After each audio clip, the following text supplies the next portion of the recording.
We're going to learn neutral spine of the lumbar spine two separate ways. The first way is going to be positioning your rib cage torso. So we're going to consider your ribs right through the center where the soft spot is to be 12 o'clock.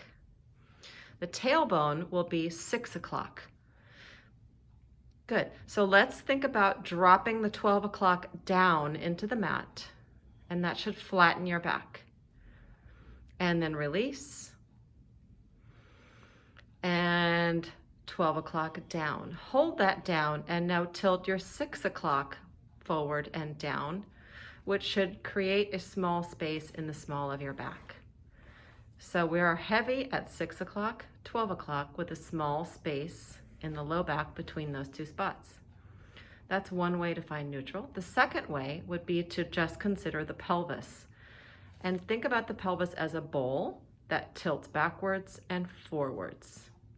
And as you're palpating those front bones on the pelvic region, those are called the ASIS bones, those will tilt backwards, which is posterior, and forward, which is anterior. And as you journey through those big movements of tilting back and forth, you will notice that you're also making that small arch of your low back, and your pelvis should feel like a nice flat diamond from your ASIS bones to your pubic bone. Finding a flat surface, you could rest a cup of tea.